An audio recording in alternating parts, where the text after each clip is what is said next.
हाय दोस्तों, जैसा कि आपको पता है कि लॉकडाउन में बहुत किसी का पढ़ाई बाधित हो चुका है। तो हमने कोशिश किया है कि इंटर क्लास का बिहार बोर्ड का जो इतिहास है उसका तैयारी कराया जाए, ऑनलाइन तैयारी। आते हैं, देखते हैं कैसे उसका तैयारी हो रहा है। जैसे में हम लोग बिना आगे बात को बढ़ाए सीधे हम लोग टॉपिक पे या चैप्टर पे आते हैं।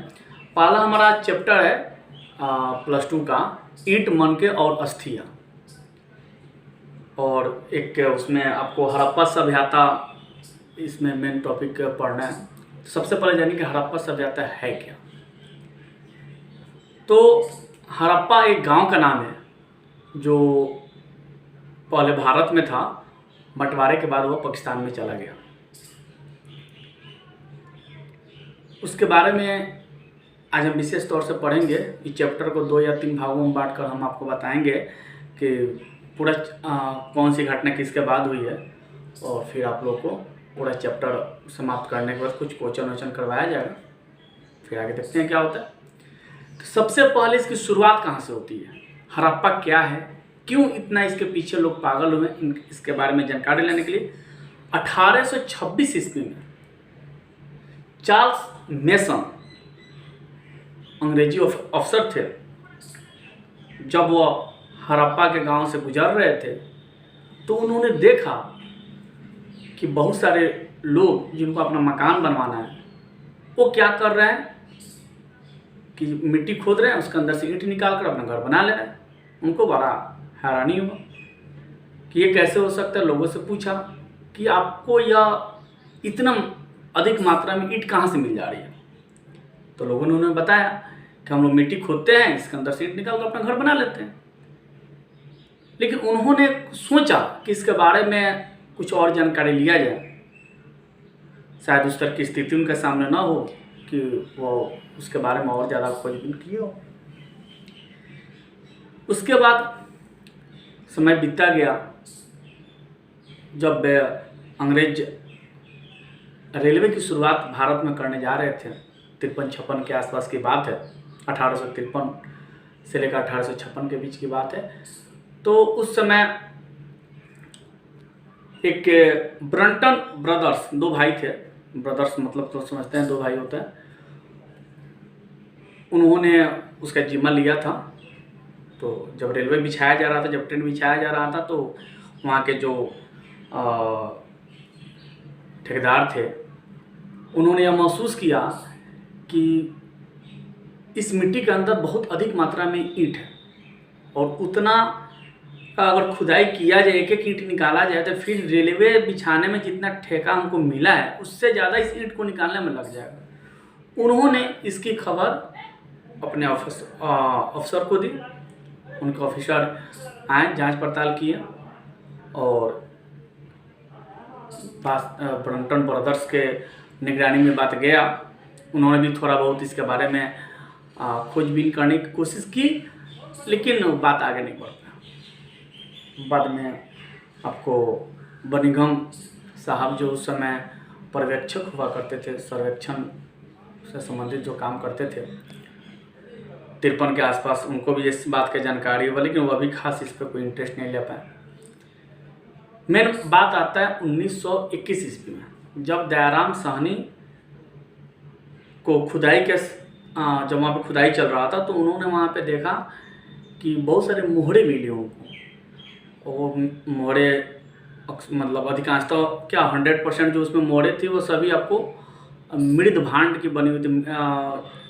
उसको क्या बोलते हैं, सिलखड़ी का जो पत्थर होता है उसके बने हुए थे। तो उन्होंने इसको बहुत अच्छे तौर से समझने की कोशिश किया और इस पूरा फ़ायदा उठाया इस मामले में, किसका ज़्यादा से ज़्यादा जानकारी लिया जो सरकार को बताया। सरकार ने उनको मतलब आज्ञा दिया, और परमिशन लेने के बाद वो अपने इसके काम में आगे चले। आइए, उसके बाद जब उसमें जांच किया गया, तो जब पूरा उसको खुदाई किया गया, तो लोग देखकर हैरान रह गए कि इस जगह के नीचे तो पूरा का पूरा गांव बसा हुआ है, पूरा का पूरा एक शहर बसा हुआ है। ये कैसे संभव है। और सबसे ज़रूरी बात तो यह हो गई कि जब उसके अंदर जब वो मिट्टी हटाया गया, जब नीचे जब घर देखा गया तो यह देखा गया कि उसके अंदर तो ईंट के मकान हैं। अक्सर 1921 के आसपास हमारे भारत की स्थिति ऐसी थी कि अगर किसी का ईंट का मकान हो तो फिर या तो अंग्रेज है या फिर किसी अंग्रेज का ही कोई ठेकेदार या फिर उनके रौनों कमरों पे गुजरने वाले लोग होंगे। अक्सर लोगों को तो नसीब नहीं होता था उस समय, 1921 के आसपास की बात है। तो लोग यह देखकर परेशान हो गए कि इसके नीचे जो घर निकला वह ईंट का घर निकला।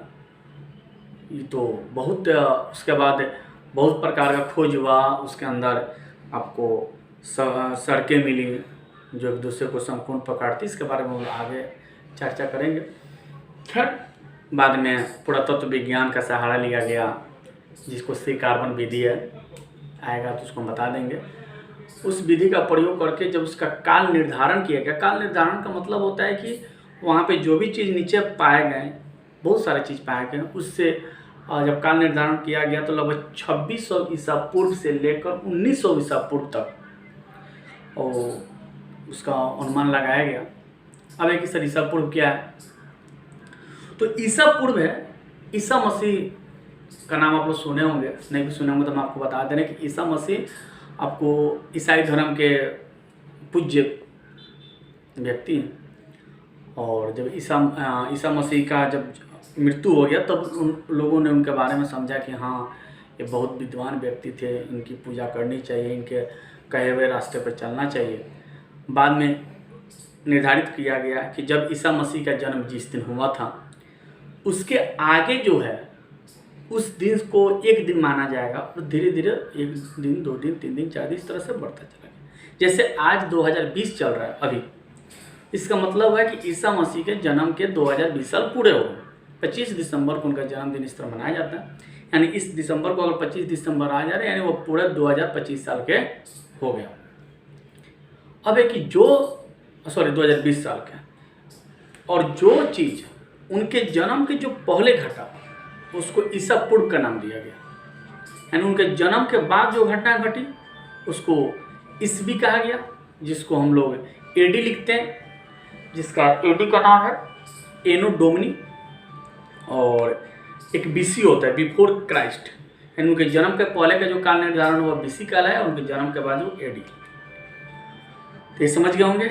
यानी अगर हड़प्पा सभ्यता की बात करें और 1900 ईसा पूर्व लिख रहा है, मतलब है कि 1900 प्लस 2020 जो चल रहा है, यानी कितना हो गया 2019 3920 साल पहले की वह सभ्यता है, लगभग 4000 साल पहले की।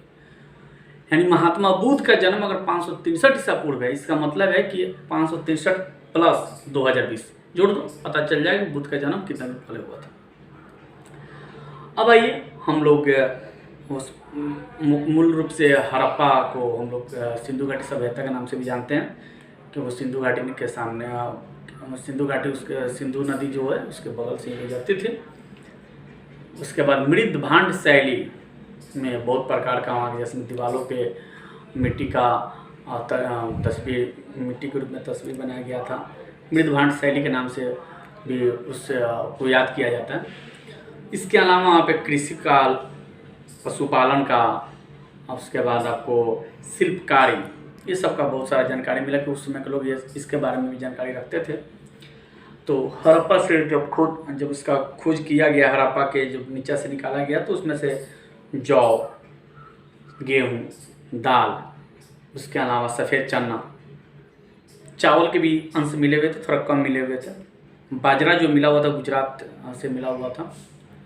तो इस बहुत सारे चीज़ मिले, इससे पता चलता है कि वहाँ पे कृषि कार्य किया जाता था। इसके अलावा आइए तो हम लोग आते हैं पालतू जानवर में।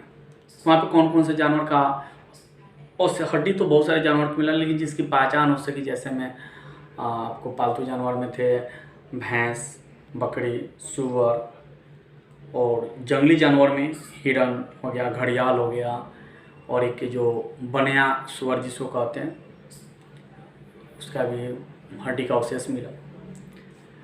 इसके बाद आता है कि कृषि का कैसे काम चलता हुआ, कृषि का काम उस समय लोग कैसे करते होंगे। अगर इतना वहाँ पे दाने मिले तो इतनी सारी जानकारी उनको थी, तो फिर सिंचाई कैसे होता होगा, बीज कैसे आता होगा, कहाँ से बीज आता होगा, कैसे वो अपने किस टेक्निक का प्रयोग करते होंगे।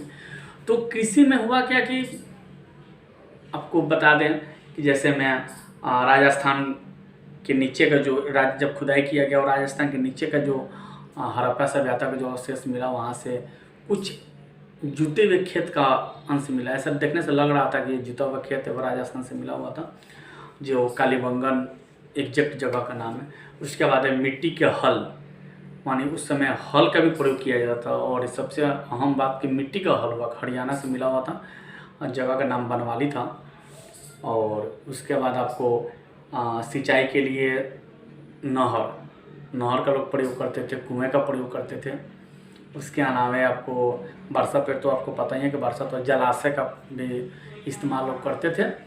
अब है कि कुछ यहाँ पे हम लोग जान लेते हैं कि जो नहर था वो आपको अफगानिस्तान के सुरजगोई नामक जगह से नहर के अवशेष मिले हुए।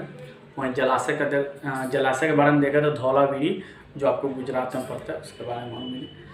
तो चलिए आज हम लोग देखा कि हड़प्पा सभ्यता है क्या, इसके बारे में अक्सर बहुत सारी वीडियो यूट्यूब पर आपको मिल जाएगी। उम्मीद करते हैं कि आपको समझ में आई होगी। अगले वीडियो में हम अगला जो टॉपिक है एनसीईआरटी का, वो है आपको मोहनजोदड़ो। और मोहनजोदड़ो क्या है, कैसे उसको नगरीय सभ्यता कहा जाता है, इसके बारे में देखेंगे।